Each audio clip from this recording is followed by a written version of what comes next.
여러분 안녕하세요. 반갑습니다. 여러분과 함께 화학을 공부하는 홍성대 선생님입니다. 자, 이번 시간은 네 번째 시간입니다. 공유 결합에 대한 내용을 공부해 볼 건데요. 지금까지 배웠던 오비탈과 양자수에 대한 내용을 배웠다면 이제부터는 본격적으로 화학 물질의 구조를 판단하는 내용을 들어간다고 생각하시면 되겠습니다. 그 중에서도 시작인 공유 결합에 대한 내용을 배운다고 생각하시면 되겠습니다.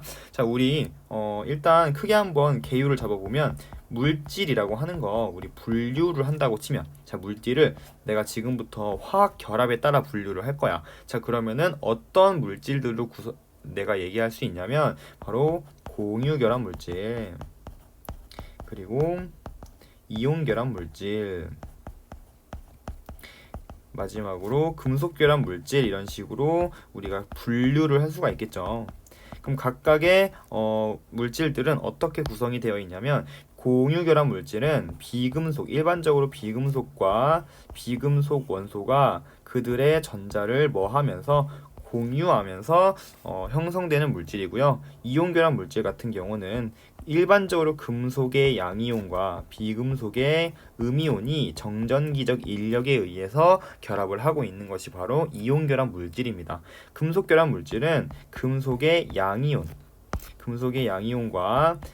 프리 일렉트론인 자유전자라고 하죠. 자유전자, 요 사이에 나타나는 정전기적 인력이 바로 금속 결합이다 라고 생각하시면 되고, 이렇게 생긴 물질이 금속 결합 물질이라고 보시면 되겠습니다. 그쵸? 자, 그 중에서도 우리는 이 공유 결합 물질들을 볼 건데, 이 공유 결합 물질 같은 경우에 존재하는 형태에 따라 총 두 가지로 나눌 수가 있습니다.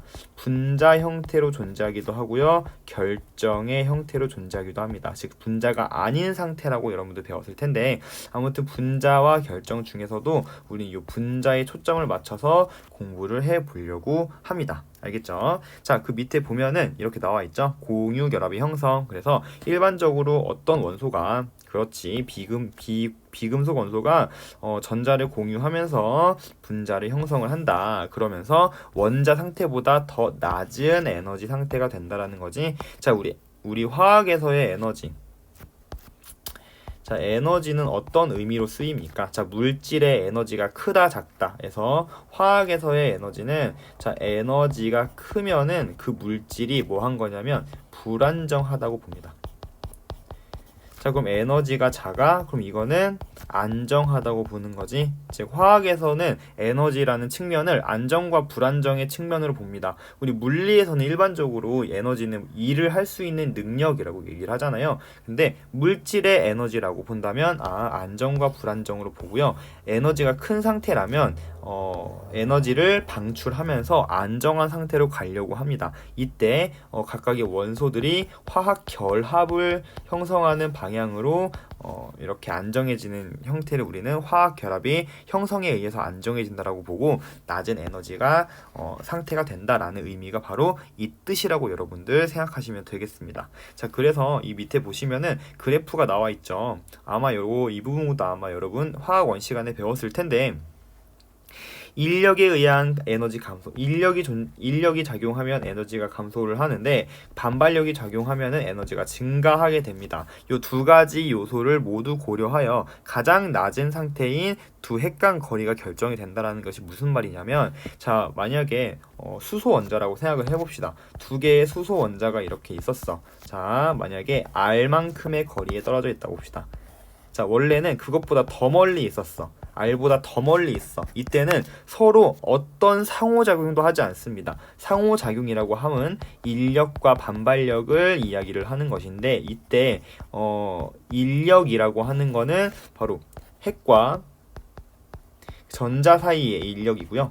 그리고 반발력은 전자와 전자, 그리고 핵과 핵 사이에 반발력이 있습니다. 총 이렇게 두 가지의 힘이 작용할 수가 있는 거야. 근데 이렇게 멀리 떨어져 있을 때는 이러한 상호작용조차 없는 상태야. 너무 멀어서. 근데 그들의 원자가 점점 가까워질수록 한 R만큼 거리에 떨어져 있으면 그때부터 전자 간의 인력과 반발력이 작용하기 시작하는데, 처음에 어느 정도 R만큼 떨어져 있을 때는 반발력보다는 인력의 효과가 더 크게 나타납니다. 그래서 핵과 요 전자 사이에 인력, 그리고 여기 있는 전자와 요 핵 사이에 인력이 작용하기 때문에 점점 그들이 가까워지기 시작을 합니다.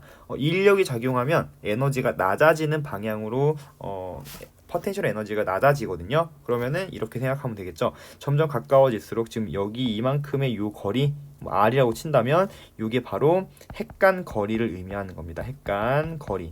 X축이 핵간 거리입니다. 그러니까 가까워지면 가까워질수록 인력에 의해서 에너지가 낮아지는 효과가 나타납니다. 이렇게. 이게 바로 인력에 의해 포텐셜 에너지, 위치 에너지죠. 에너지가 낮아지는 효과. 요거를 우리는 이제 이거에 대한 함수를 인력항이라고 불러요. 인력에 대한 항.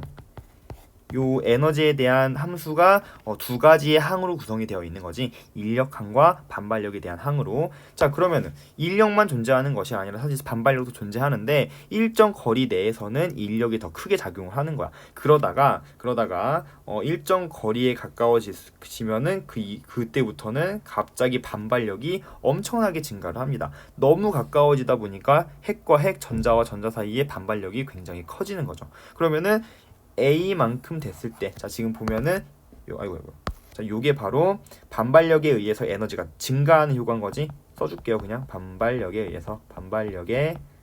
의해 에너지가 증가하는 효과. 자 이거를 요 전체 에너지에 대한 함수에서 반발력의 항이라고 부릅니다. 반발력 항.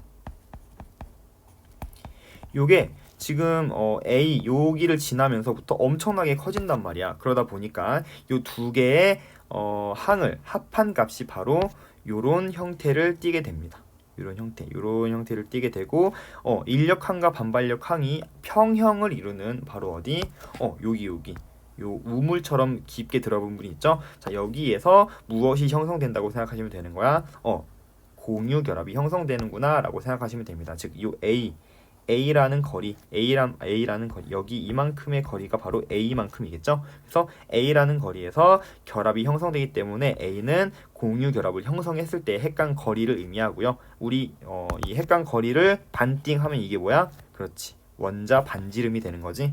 이게 원자 반지름 이미 되는 거고, 뭐 요거는 나중에 여러분들 나중에가 아니죠. 저번 그 화학원 시간에 배웠던 내용이고요. 그리고 요 결합 에너지라는 건 뭐냐면 B만큼이야. 이만큼 안정화됐기 때문에 이만큼을 결합 에너지라고 하는데, 얘를 사실은 우리가 측정할 수가 없어요. 측정할 수 없기 때문에 어떻게 측정을 하냐면, 자 이렇게 수소가 결합되어 있는 상황에서 내가 여기다가 에너지를 막 가하는 거야. 막 가해서 끊어지는 그 순간 내가 그 순간이 100줄만큼 에너지를 가했다고 치자. 그러면은 요 결합은 바로 100줄만큼의 에너지로 결합이 되어 있는 거구나. 즉 나는 지금 결합 에너지를 구하기 위해서 뭘 구한 거냐면 결합을 일부러 해리시킨 거야. 해리 에너지를 구해서 이 결합 에너지에 대한 내용을 우리가 측정할 수 있다는 거죠. 그래서 이 결합 에너지는 바로 결합 해리 에너지, 디소시에이션 에너지라고 부르는데, 이 결합 해리 에너지를 이용해서 구한다. 즉 결합 에너지와 결합 해리 에너지는 서로 부호만 다르지 아마 절대값은 똑같다라는 거. 그래서 이만큼 100줄만큼 에너지가 낮아지는구나 라는 걸 여러분들 아마 이해할 수 있을 겁니다. 그래서 그 밑에 나오는 얘기가 그 얘기야. 바로 두 원자 간의 결합 에너지를 구하기 위해서 결합을 해리시켜서, 일부러 결합을 해리시켜서 이렇게 측정함으로써 구할 수 있다라는 거지. 자, 이렇게 해가지고 공유 결합 에너지까지 봤습니다. 그러면은 각각의 상황에 따라서 결합 해리 에너지가 증가하는 경우도 있고 감소하는 경우도 있는데, 그 네 가지 경우를 한번 살펴보겠습니다. 자, 만약에 이런 세 개의 결합이 이렇게 있어. 셋 중에 자 물어보는 거야 문제에서. 자 뭘 물어보냐면, 요 결합 중에 누가 제일 세니? 한번 순서만 한번 매겨봐 라고 한다면, 여러분들 일단 공유 결합은 일단 그 원자와 원자 사이에 결합 거리가 가까울수록 커집니다. 결합 거리가. 근데 보면 얘네들 전부 다 공통점이 14족 원소거든요. 14족이고 얘는 2죽이야. 그럼 얘고 3죽이고 얘는 4죽이야. 자, 주기가 의미하는 건 전자 껍질 수를 의미하기 때문에 주기가 커지면 커질수록 전자 껍질 수가 많아지기 때문에 원자 핵과 핵 사이의 핵 간 거리가 점점 멀어지는 거지. 그러니까 공유 결합의 세기, 즉 디소시에이션 에너지 D라고 쓸게요. 이 값이 점점 작아진다라고 생각하시면 돼요. 그래서 가까울수록 결합 해리 에너지는 커, 결합 에너지는 더 단단하게 결합되어 있어 라고 여러분들 기억하시면 되겠죠. 또한 비공유 전자쌍의 유분으로도 판단할 수 있는데, 이 비공유 전자쌍은 여러분 반발력이 강합니다. 자, 우리 전자쌍 간의 반발력 중에 비공유끼리의 반발력이 제일 크고, 그리고 비공유 전자쌍과 공유 전자쌍, 그리고 공유 전자쌍과 공유 전자쌍의 반발력이 이렇게 차이가 나는 거잖아. 즉 비공유 전자쌍의 경우 반발력이 크기 때문에 이거 존재하는 것만으로도 이 결합에 영향을 미치는 거야. 이 결합을 약하게 만드는데 한몫을 하는 거지. 그래서 비공유 전자쌍이 없는 경우가 있는 경우보다, 그리고 한 개만 있는 경우랑 두 개랑 있는 경우 했을 때 비공유 전자쌍이 적거나 없을수록 결합 해리 에너지는 증가한다라고 생각하시면 됩니다. 이건 이해가 가겠죠? 세 번째, 두 원자 간의 전기 음성도 차이. 이 차이가 클수록, 즉 전기 음성 차이가 크다는 얘기는 결합의 극성이 클수록이라고 생각하시면 돼요. 그럴수록 결합 해리 에너지는 증가한다라고 합니다. 그래서 이렇게 나와 있는데, 여러분들 일반적으로 전기 음성도 일렉트론 네거티비티라고 해서 선생님이 앞으로 EN이라고 표시를 할 건데, 주기율표에서 얘네들이 어떻게 증가하고 감소하는지에 대한 경향성은 반드시 암기를 해 두셔야 됩니다. 일단 가장 먼저 여러분에게 외워야 되는 거 5가지 있거든요. 일단 수소는 외우세요. 2.1입니다. 탄소 외우세요. 2.5예요. 탄소 옆에 질소 3.0, 산소는 3.5, 그리고 플로린은 4.0. 기본적으로 제일 많이 나오는 친구들이 얘네거든요. 그러니까 얘네는 일단 외워, 얘들아. 우리 고급 화학을 하는 친구들이기 때문에 우리 요 정도는 암기할 수 있을 거라고 생각합니다. 자, 그리고 또 한 가지. 같은 족일 때 이렇게 갈수록 같은 주기에서 원자번호 증가하는 이 방향으로 바로 일렉트론 네거티비티 커진다라는 거. 그리고 같은 족에서는 밑으로 내려갈수록 일렉트론 네거티비티는 감소합니다. 밑으로 내려갈수록 감소하고 오른쪽으로 갈수록 증가한다. 그렇지? 그러니까 다시 써보면은 위로 갈수록 이제 일렉트론 네거티비티는 증가한다라고 생각하시면 되겠죠. 이렇게. 자, 이 내용을 알고 이걸 보면은 일단 탄소랑 질소야. 그렇지? 요 사이의 차이보다 어때? 요 사이의 차이가 더 크잖아. 그러니까 이거 탄소와 산소 사이의 결합력이 더 세고, 또 규소 같은 경우는 정확히 값은 우리가 외우지 않으면 모르겠지만, 규소 같은 경우는 일단 밑으로 내려갈수록 작아지니까 이렇게 될 거 아니야. 전기 음성도가 이런 차이가 될 거 아니야. 그지? 그러니까 어차피 요 사이가 훨씬 멀겠죠. 그지? 근데 심지어 산소니까 이렇게 차이가 훨씬 멀겠고, 또 이렇게 차이는 훨씬 멀겠지. 그러니까 요런 상태로 요러한 순서로 결합 해리 에너지가 나타난다, 증가한다. 점점 결합의 극성, 즉 전기 음성도 차이가 점점 커지는 경우구나. 자, 얘는 뭐야? 얘 같은 경우는 전부 다 수소랑 결합하고 있는데, 플로린, 염소, 브로민, 그리고 아이오딘이 있는데, 이 위로 올라갈수록 어떻게 돼? 전기 음성도가 커지죠, 그죠? 자, 근데 얘는 그대로 2.1 가만히 있으니까 지금 보면은 얘랑 얘 사이가 제일 전기의 음성도 차이가 크겠지. 그러면서 내려갈수록 점점 아마 작아질 거라고 생각이 듭니다. 그래서 이 결합력이 어떤 걸 의미하냐면, 얘는 떨어지는 거야. 이렇게 HI, 얘는 H 플러스와 I 마이너스에 쉽게 이온화가 되는 거야. 왜? 요 결합력이 매우 약하니까. 그치? 그렇기 때문에 어때요? H 플러스를 잘 내놔. 그러면 이렇게 H 플러스를 잘 내놓는 물질을 우리는 산성이라고 하잖아. 즉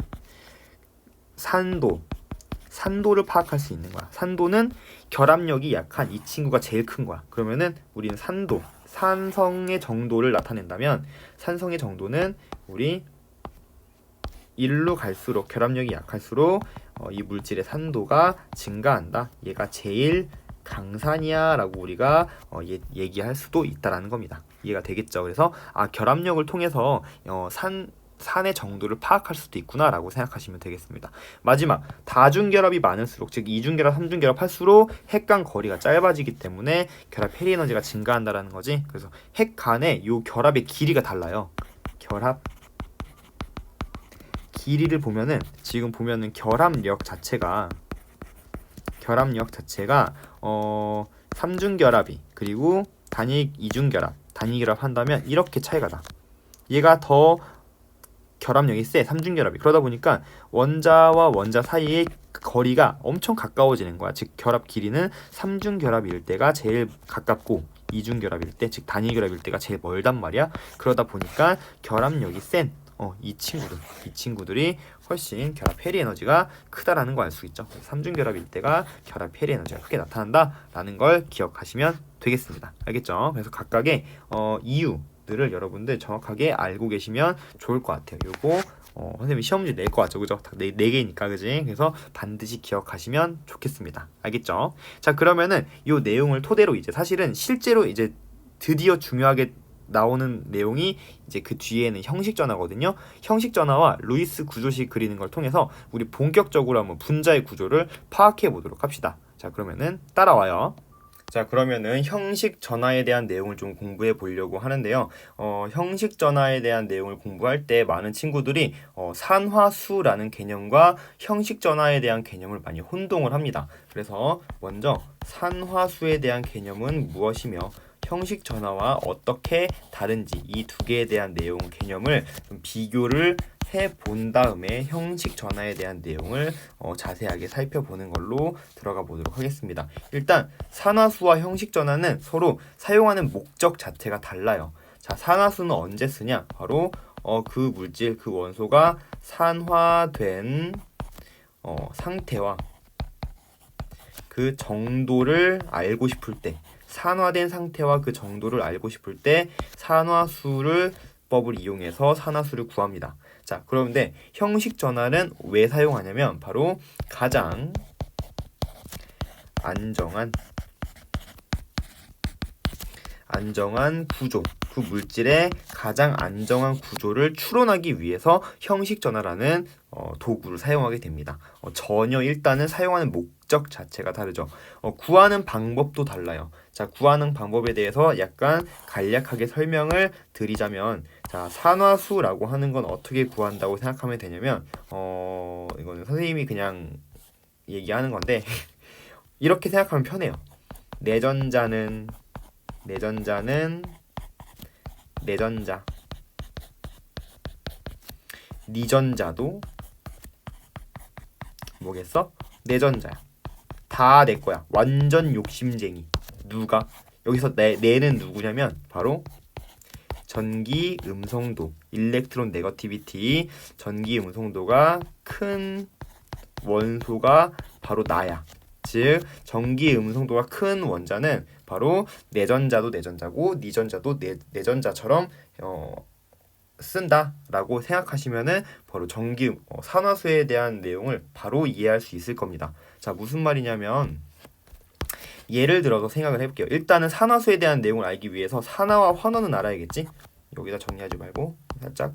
자, 요거 하기 전에 산화와 환원 당연히 알 거라고 생각하는데, 산화와 환원은 이제 개념 자체가 우리 수소랑 산소의 잃고 얻음으로도 표현하긴 하지만 우리한테 중요한 건 전자의 잃고 얻음이 훨씬 중요합니다. 전자를 잃어버리면 산화고 얻으면 환원이라고 얘기를 해요. 요거는 여러분들 화학에서의 가장 기본이 되는 내용이기 때문에 반드시 기억을 해두고 있어야 돼요. 우리 통합과학 시간에 나오죠, 그죠? 자, 근데 전자를 잃어버려서 잃고 얻었어. 자, 이걸로도 할 수 있지만 산화수라는 걸로도 표현을 하는데, 산화수가 증가하면 산화고요, 감소하면 환원이라고 얘기를 합니다.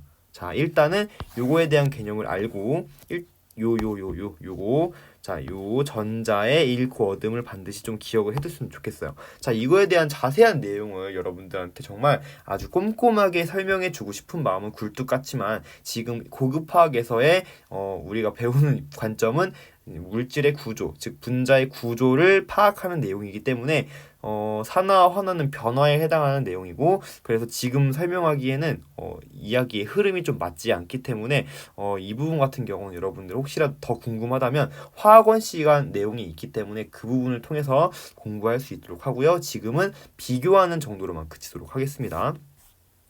자, 그러면 일단은 산화와 환원의 정의를 알았으니 나는 산화수를 한번 계산해 볼 건데, 우리가 대표적으로 알 수 있는 이 친구 누구야? 그렇지. 예를 들면 첫 번째 H2O를 가지고 각각의 원소의 산화된 상태와 환원된 상태를 한번 표현해 보자는 거지.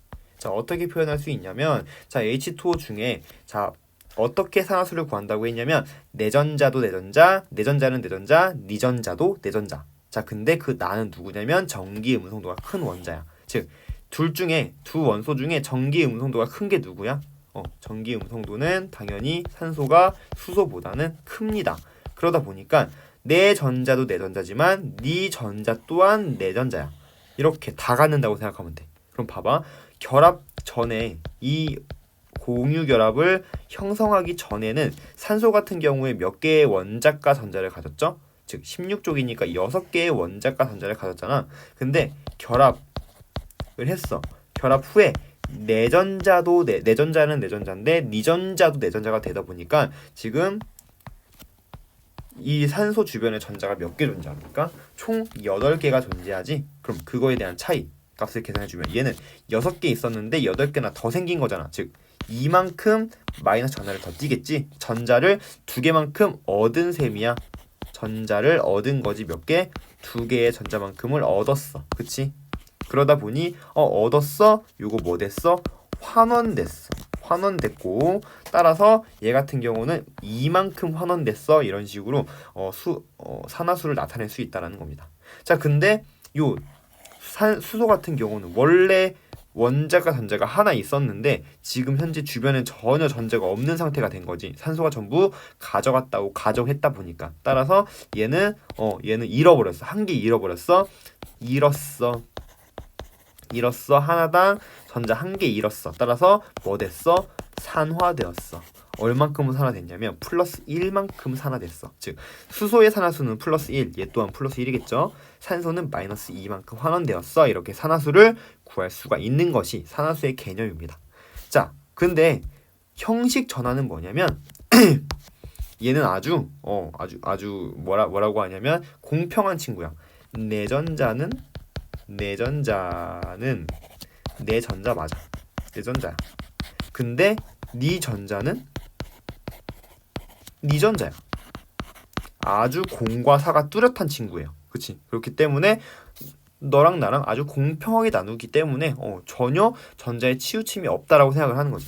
자, 그랬을 때 H2O는 어떻게 형식 전화를 파악할 수가 있냐?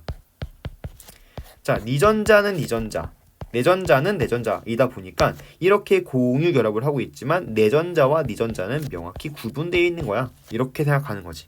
그러니까 산소는 이만큼, 수소는 이만큼을 전자를 가지고 있다고 생각을 하는 거고, 자, 얘는 결합을 하기 전에 전자가 16쪽이니까 6개 있었는데 결합을 한 후에도 주변에 전자가 몇 개 있다고 보는 거야? 그치? 하나, 둘, 셋, 넷, 다섯, 여섯 개가 있다고 보는 거지. 따라서 이 차이는 없어. 형식 전화 얘는 0이야. 이렇게 보는 게 바로 형식 전화의 의미입니다. 자, 수소 같은 경우는 어떠니? 자, 원래 한 개였는데 또한 한 개밖에 없죠. 따라서 얘네 둘 다 형식 전화가 0이라고 봅니다. 이렇게 형식 전화를 따지는 것이 바로 형식 전화다 라고 해서 여러분들 요거 기억해 두시면 좋을 것 같습니다. 요 말. 자, 그러면은 한 개만 더 해보자. 한 개만 더. 자, 하나만 더 해볼 건데 이번에는 H3O 플러스 옥소늄 이온 또는 하이드로늄 이온이라고 부르는 거죠. 자, 얘는 어떻게 생겼냐면 이렇게 생겼어. 자, 그냥 VS-EPR 고려 안 하고 그냥 루이스 구조식만 그려볼게요. 자, 이렇게 생겼단 말이야. 그리고 전체적으로 플러스 전하를 띱니다. 자, 얘 같은 경우 어떻게 산화수를 구할 수 있냐면 일단 니전자, 니전자, 내전자, 내전자지. 그러니까 이렇게 되는 거야. 이렇게 다 낼 거야. 결합 전에 6개였지. 근데 결합 후에는 몇 개야? 총 전자가 8개, 8개. 그래서 얘는 마이너스 2만큼. 얘는 전자 얻었어 2개만큼. 이렇게 되는 거지. 자, 그럼 수소 같은 경우는 어때? 얘는 원래 1개였는데 결합 후에 없어 아예. 그럼 플러스 1인 거지? 아, 얘는 전자 1개씩 잃어버렸어. 플러스 1. 이런 식으로 산화됐어. 그래서 전체 산화수의 합을 구하면은 요 전체 전하량이 나옵니다. 산화수의 합을 하면 그 전체의 전하량이 나와. 이런 식으로.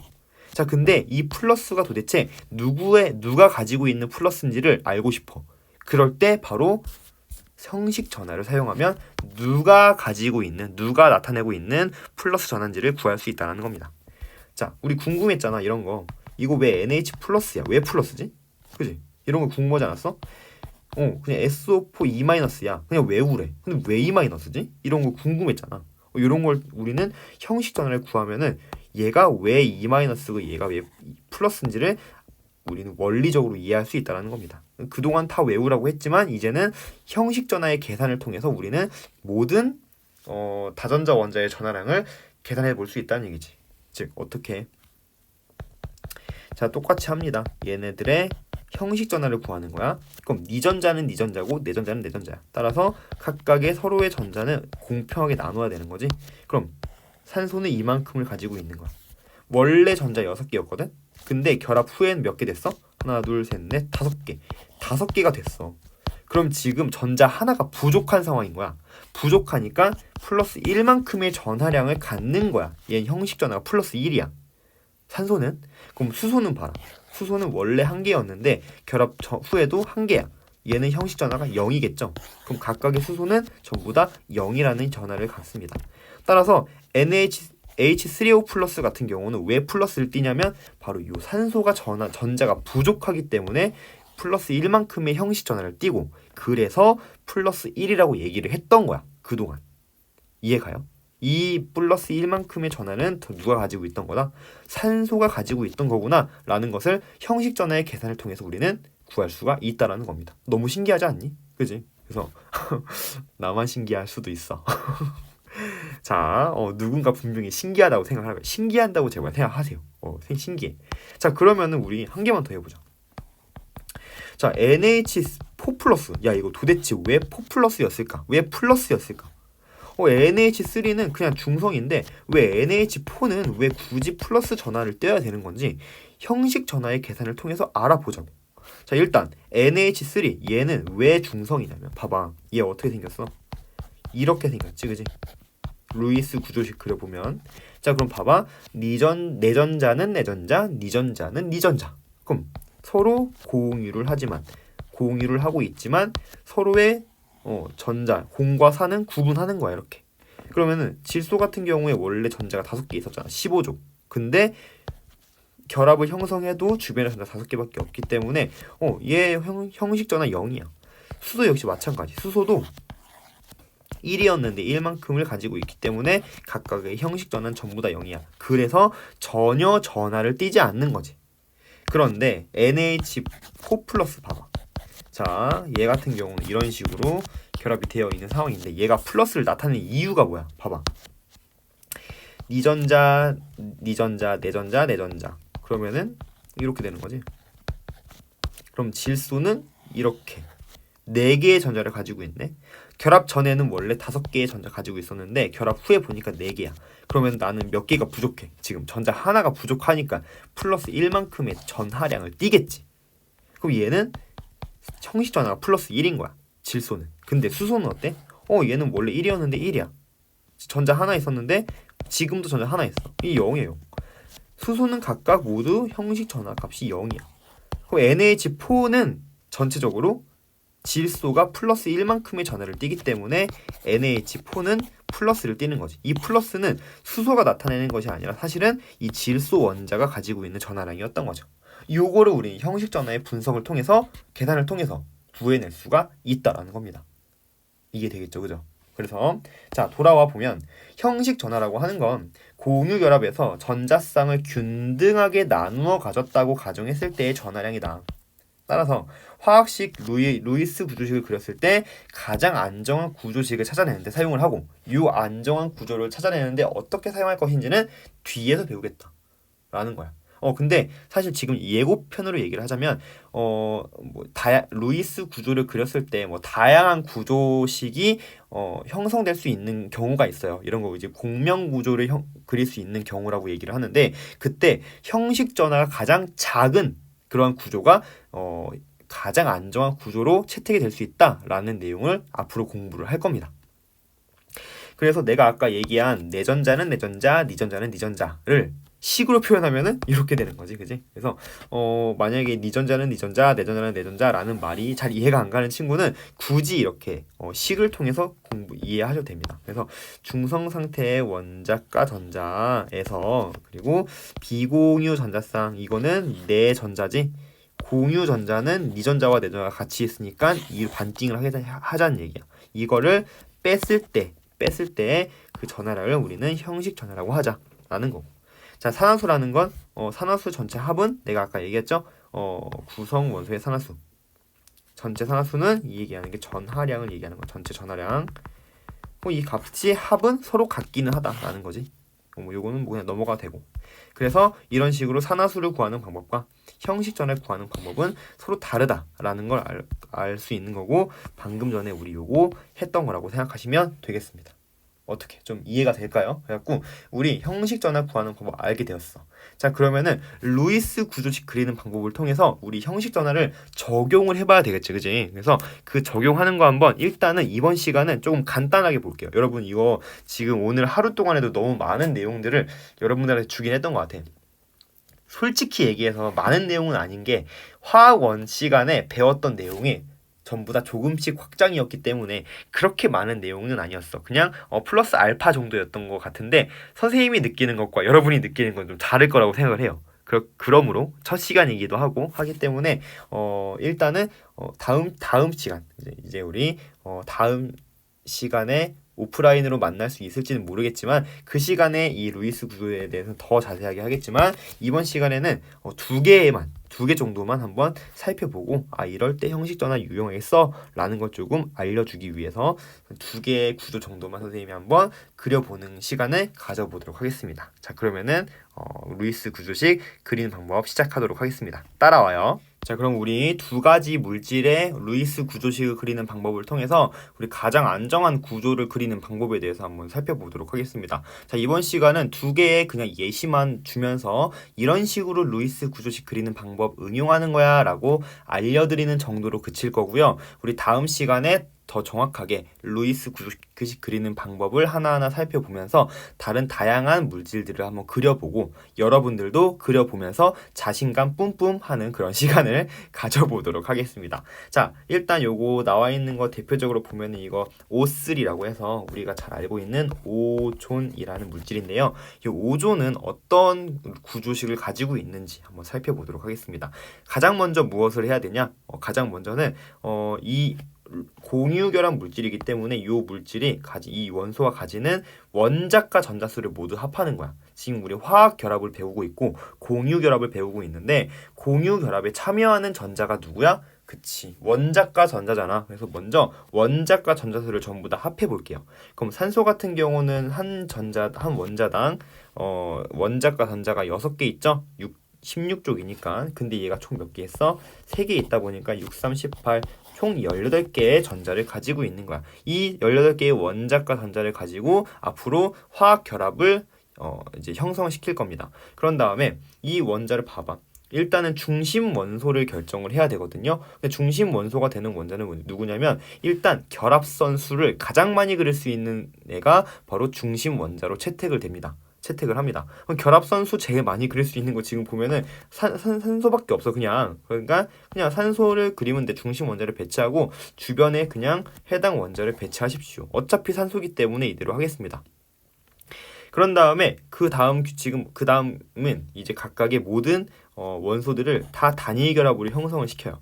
근데 우리 단위 결합이라고 하는 것이 뭐야? 요거는 이제 나중에 이제 시그마 결합이라고 얘기할 건데, 요 단위 결합은 사실 이렇게 전자가 총 2개 존재하는 상황인 거지. X라고 표시하지 말자.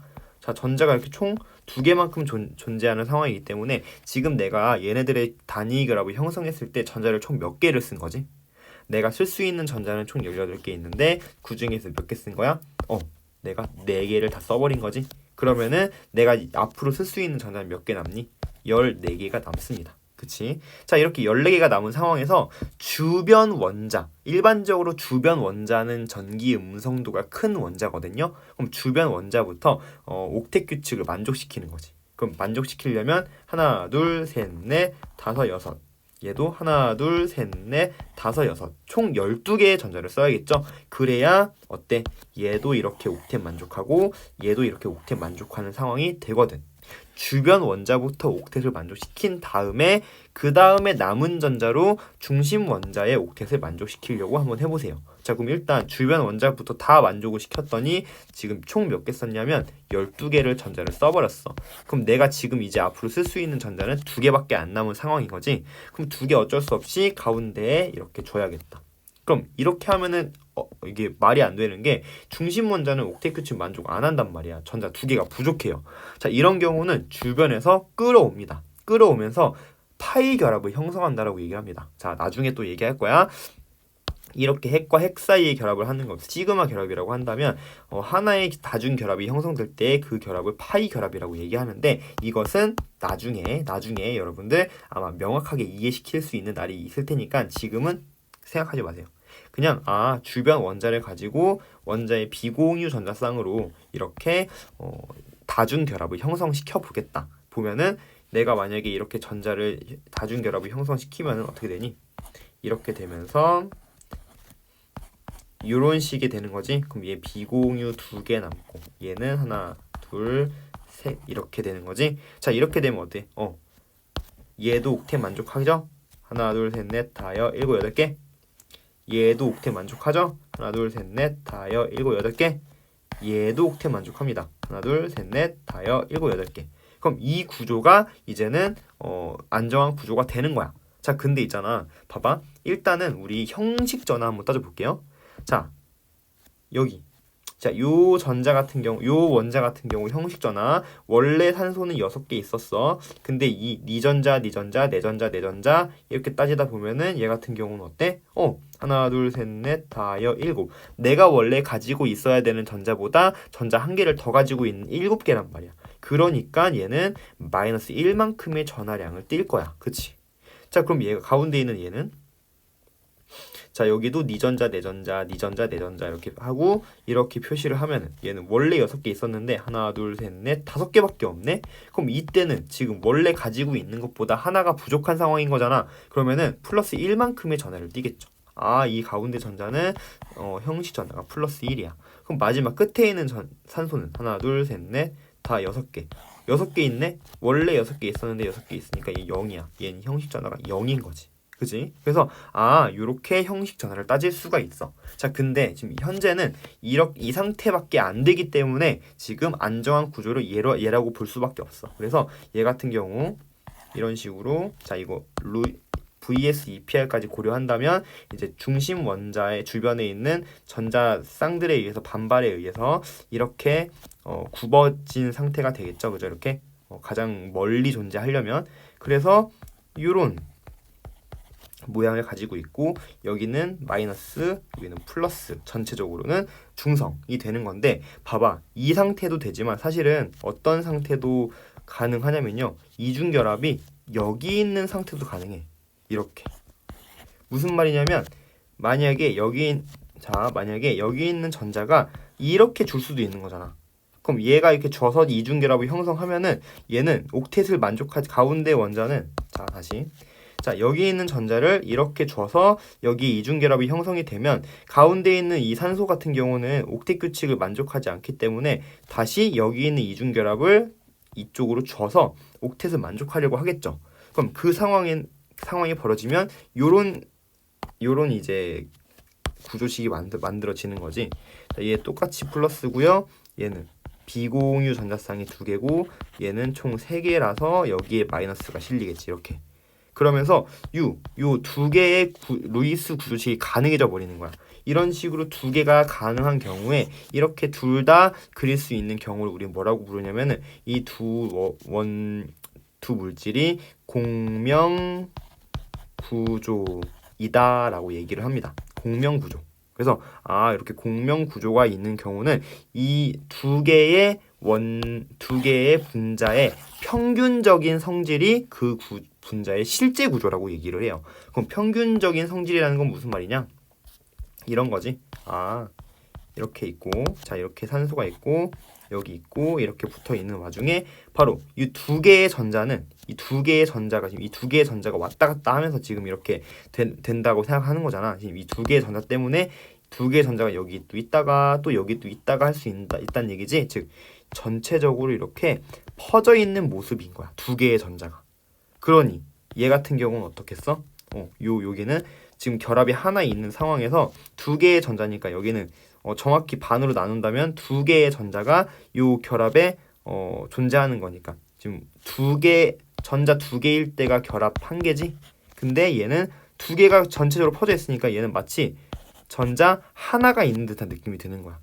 그랬을 때 전자 하나니까 얘는 총 1.5중 결합이라고 이제 생각을 하게 되는 거죠. 요게 바로 중간적인 성질을 띠는 공명 구조에서의 바로 중간 평균 성질,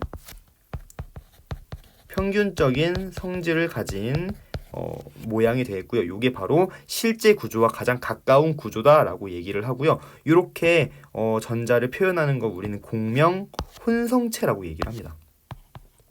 공명 혼성체. 그래서 실제로는 이렇게 생겼구나. 그래서 우리 아까 전에 얘기를 했겠지만 이중결합 이렇게 다중 결합을 하면 결합 길이가 짧고 이 단일 결합보다는 얘가 짧으니까 결합 세기가 더 세다고 했잖아요. 근데 실제로 우리가 이렇게 X선 회절법 이런 걸 통해서 그 결합의 길이를 확인하면은 5종 같은 경우에 이 결합 길이가 똑같이 나와. 똑같아. 그 얘기는 이중결합과 단일결합이 따로따로 있다는 게 아니라 여기 전체적으로 전자 2개가 이렇게 퍼져 있으면서 각각의 결합이 1.5중 결합으로 존재한다는구나 라는 것을 알 수가 있는 거지. 그래서 이런 공명 혼성체 구조가 가장 안정한 구조라고 볼 수가 있다라는 겁니다. 조금 어렵죠, 그죠? 자, 지금은 어렵겠지만 우리 이번 시간에 어렵게 한다고 하고 넘어가고 다음 시간에 완벽하게 여러분들 정리를 해주도록 하겠습니다. 일단 지금은 이렇게도 안정한 구조를 구할 수 있구나. 조금 어렵긴 하다. 일단은 모르겠으면 다음 시간에 좀 더 잘 이해해보자. 이런 마음가짐으로 그냥 편하게 들으셔도 됩니다. 한 개만 더 해볼게요. 이번에는 CO3-야. 이거 어디서 많이 봤냐면 CO2-. 요거 있잖아. 여기 탄산. H2CO3 이게 탄산인데 여기에서 H 2개가 떨어져 나와가지고 이제 CO3-가 된 상황. 요 이온을 보는 거야. 자, 그럼 이 이온의 루이스 구조식을 그려봅시다. 가장 먼저 해야 될 거 원자과 전자수 3개야. 그럼 탄소 원자과 전자 4개. 산소 같은 경우는 1개당 6개야. 근데 그게 몇 개 있어? 총 3개 있지. 3개. 그런 다음에 이 E-니까 전자 2개 더 가지고 있나봐 라고 생각하시면 되겠죠? 그래서 요거는 바로 요 E-의 전자 2개 더 추가한 겁니다. 그죠? 그럼 내가 쓸 수 있는 총 원자과 전자수의 개수는 몇 개야? 자, 6, 3, 18 18에다가 20, 24 24개의 전자를 쓸 수 있어. 자, 그런 다음에 뭘 결정해야 돼? 그런 다음에 중심 원자 결정. 자, 근데 탄소 같은 경우는 지금 원자과 전자 4개다 보니까 총 4개의 결합을 할 수 있고요. 산소 같은 경우는 원자과 전자수가 6개다 보니까 2개의 결합밖에 못해. 그럼 결합 수를 더 많이 그릴 수 있는 거는 탄소겠죠? 그럼 탄소가 어떤 원자가 되는 거야? 그치, 중심 원자가 되는 거죠. 그럼 중심 원자 이렇게 탄소 그리고 주변 원자를 적당히 배치를 이렇게 합니다. 대칭적으로. 그런 다음에 각각을 전부 다 단일 결합, 시그마 결합이라고도 하는데 시그마 결합이라는 말은 나중에 그 개념을 배우고요. 단일 결합 형성해. 그러면 내가 지금 전자 총 몇 개 쓴 거지? 하나, 둘, 셋, 넷, 다섯, 6개. 총 6개를 쓴 거죠. 그럼 썼으니 전자 18개 남네. 이 남는 전자로 누구부터 옥텟을 만족시켜라. 그치, 주변에 있는 전기 음성도가 큰 원자부터 옥텟을 만족시켜라. 하나, 둘, 셋. 총 하나, 둘, 셋, 넷, 다섯, 여섯. 총 6개씩 이렇게 쓰겠죠. 아이고, 좀 이쁘게 그리자. 여섯. 하나, 둘, 셋, 넷, 다섯, 여섯. 6, 3, 18. 총 18개 쓰겠지. 그러면은 내가 쓸 수 있는 전자 이제 다 썼어. 그럼 지금 중심 원자는 어때? 옥텟 만족 안 해요. 그럼 어떻게 하라고? 주변에서 끌어오라고. 이렇게. 그지? 자, 그러면은 하나 와봐.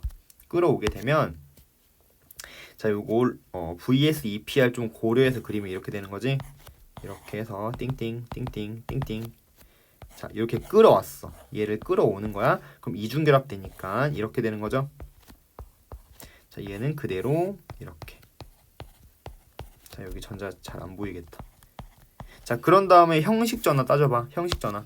자, 탄소 같은 경우 가운데 있어. 얘는 지금 원래 전자 4개 있었지. 결합편에. 근데 결합 후에 니 전자, 내 전자, 내 전자, 니 전자, 내 전자, 니 전자, 내 전자, 니 전자. 이렇게 하면은 4개 있네? 이거 형식 전화 뭐다? 0이다, 0. 0이야. 얘 0이야. 근데 이 산소는 어때? 자, 원래는 얘 몇 개 있었어? 결합 전에는 6개 있었는데 니 전자, 내 전자 따지고 나니까 7개가 됐지? 즉 하나가 늘었네. 그럼 마이너스 1만큼 더 뛰겠다. 그럼 같은 녀석인 얘도 마이너스 1만큼의 형식전을 갖겠죠? 자, 근데 얘는 이중결합하고 있는 얘는 좀 달라. 6개 있었는데 현재 하나, 둘, 셋, 넷, 다섯, 6개 있어. 따라서 얘는 형식전은 0이지. 그래서 얘는 0이고 산소 2개가 마이너스만큼 가지니까 얘는 이 산소에 의해서 2-가 됐던 거야. 그치? 자, 근데 이것도 똑같이 아까처럼 공명 구조가 있습니다. 자, 공명 구조 어디 있는지 보자. 자, 일단 요거 다 빼고. 자, 없어져라. 아무튼 일단 이런 구조가 되는 거잖아. 구조가 되고 얘 마이너스 1, 얘 마이너스 1 때문에 총 마이너스 2만큼을 띄는 건데 지금 보면은 요 구조도 다 가능해. 근데 여기에서도 이렇게 내려오는 것도 가능하지 않겠니? 그지? 그럼 봐봐. 여기서 내려온 구조가 또 있겠지. 그러면 봐봐. 이런 거야. 총 공명 구조가 몇 개 생길 수 있냐면 얘가 이렇게 내려와서 이중결합 형성하는 거 하나, 얘가 이렇게 넘어와서 이중결합 형성하는 거 둘, 얘가 넘어와서 이중결합 형성하는 거 셋. A, B, C 총 3개의 루이스 구조가 가능하기 때문에 A 구조와 B 구조와 C 구조가 서로 3개의 공명 구조가 생기는 거지. 그럼 이 3개의 공명 구조에 아직 가장 안정한 거는 즉 공명 혼성체를 그려보면 어떻게 되는 거야? 각각이 이런 식으로 단위결합 되어 있는 상황에서 전자 2개가 지금 요 3번을 왔다 갔다 하는 거잖아. 이렇게 3개의 결합에 전자 2개가 왔다 갔다 하는 거지. 자, 그럼 요 하나의 결합은 단위결합 1개에다가 총 전자 2개가 지금 3개에 왔다 갔다 하고 있는 와중인 거니까 어때? 원래 지금 원래 그럼 전자 지금 요거 같은 경우는 원래는 이제 전자 2개가 지금 왔다 갔다 하고 있는 상황인 거니까 3분의 1중 결합까지 포함시키는 거지. 그지? 이해돼요? 자, 그러면은 요걸 더해준 값 3분의 4중 결합이라고 얘기할 수 있는 거지. 그리고 모든 결합 길이는 사실은 단일 이중이 왔다 갔다 하는 것이 아니라 이런 식으로 결합 길이가 전부 똑같은 상황이 될 것이라고 여러분들 예측할 수가 있다라는 겁니다. 그쵸? 이해될까요? 그죠? 그래서 요거 보면은 원래 전자 2개니까 전자 2개가 하나의 결합을 하는데 그 하나의 결합을 총 3개가 나눠 갖고 있으니 그래서 이렇게 몇 중 결합이라고 표현할 수 있고 자, 요런 식으로 우리 전자를 이렇게 구조를 표현하는 걸 이걸 우리는 공명 혼성체 구조라고 얘기를 하고 전체적으로 E- 이런 식으로 표현을 하는 거죠. 그래서 이렇게 표현할 수 있다. 실제로 우리가 확인을 해도 요 탄소와 산소 사이의 모든 결합이 전부 다 똑같이 나타납니다. 똑같이 나타난다라는 거는 이중결합과 단위결합이 교대로 나타나는 것이 아니라 이렇게 공명구조처럼 왔다 갔다 하는 것이 아니라 이렇게 전체적으로 전자가 퍼져 있는 이런 걸 전체적으로 퍼져 있다라고 해서 비편재화라고 얘기하거든요. 다음 시간에 얘기를 할 건데 아무튼 이런 식으로 비편재화되어 있는 구조가 바로 실제 구조와 가장 유사하다라고 볼 수가 있는 거죠. 그치? 자, 이렇게 해가지고 우리 지금 두 가지 분자 또는 이온의 가장 안정한 구조를 그려보는 연습을 해보았습니다. 많이 어렵죠. 잘 많이 어렵지만 여러분들 이 부분 같은 경우에 우리 열심히 연습을 해서 마스터를 할 겁니다. 왜냐면 이 부분은 여러분들 대학교 가면은 무조건 100%야. 하면서 어려워하기 때문에 어려워하는데 다른 친구들 어려워하는데 여러분들 팔짱 끼고 이 정도쯤이야 하면서 하실 수 있다라는 겁니다. 알겠죠? 그래서 우리 화학원 시간에 배웠던 내용을 확장시키는 공부를 했다고 생각하시고요. 여러분들 정말 고생 많았습니다. 자, 이해가 안 된다면 다음 시간에 더욱더 확실히 이해한다고 생각하고 오늘은 잠시 접어두고 양자수 이해한 것만으로도 너무 훌륭하다라고 생각하시면 될 것 같습니다. 자, 우리 4시간 동안 정말 너무 고생 많았습니다. 자, 다음 시간에 우리 할 때는 우리 오프라인에서 얼굴 보면서 수업을 했으면 좋겠습니다. 여러분들 너무 고생 많았습니다. 안녕.